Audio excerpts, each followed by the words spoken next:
নমস্কার বন্ধুরা, Shelley's food স্টাইলে তোমাদের সবাইকে স্বাগত জানাই। আজকে আমি বানাবো ওল ডাঁটা দিয়ে কাতলা মাছের রেসিপি। এটা খেতে খুবই সুস্বাদু হয় আর বানানো খুবই সহজ।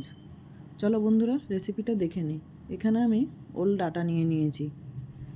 ডাঁটাটার খোসাটা ছাড়িয়ে এরকম লম্বা লম্বা করে কেটে নিয়েছি। আর এই ওল ডাঁটার সঙ্গে দুটো আলু দিয়ে ওল ডাঁটাটা সেদ্ধ করে নিয়েছি। একটু হলুদ দিয়ে ওল ডাঁটাটা সেদ্ধ করে নিয়েছি আর জলটা ঝরিয়ে নিয়েছি। নিয়ে নিচ্ছি কাতলা মাছ। মাছগুলো ভালো করে ধুয়ে নিয়েছি। মাছের মধ্যে দিয়ে দেব নুন আর দিয়ে দিচ্ছি হলুদ। নুন হলুদ দিয়ে মাছটা ভালো করে মেখে নেব।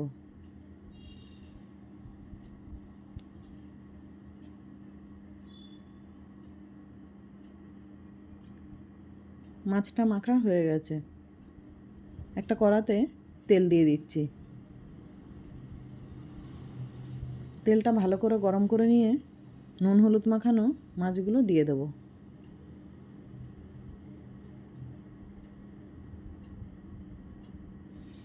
মাছের এক সাইডটা ভাজা হয়ে গেলে মাছটা উল্টে দেব।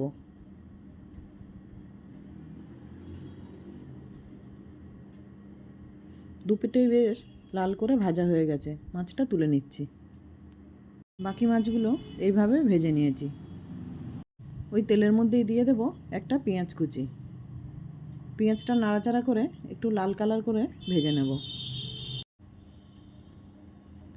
পেঁয়াজটা বেশ ভাজা হয়ে গেছে। এই সময় দিয়ে দেব 1 চামচ আদা রসুন বাটা আর দিয়ে দিচ্ছি একটা টমেটো কুচি। টমেটো আর আদা রসুনটা পেঁয়াজের সাথে একটু নেড়ে নিচ্ছি। টমেটোটা বেশ নরম হয়ে এসছে। এই সময় দিয়ে দেব লাল লঙ্কার গুঁড়ো, দিয়ে দিচ্ছি হলুদ, দিয়ে দেব জিরে গুঁড়ো। সামান্য একটু জল দিয়ে মশলাটা কষিয়ে নেব।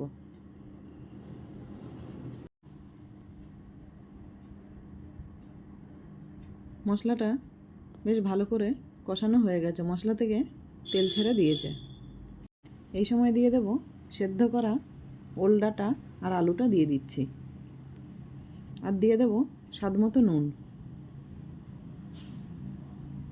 এবার মশলার সাথে ওল ডাঁটা কষিয়ে নেব।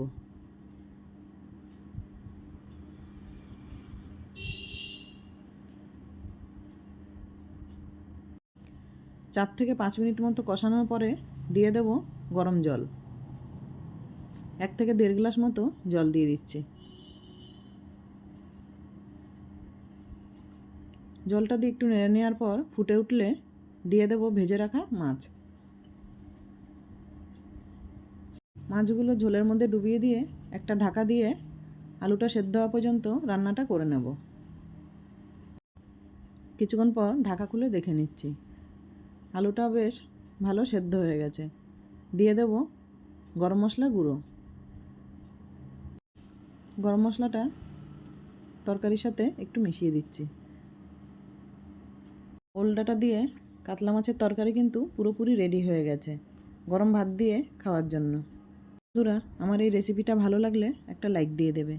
দেখা হবে পরের ভিডিওতে। নমস্কার বন্ধুরা।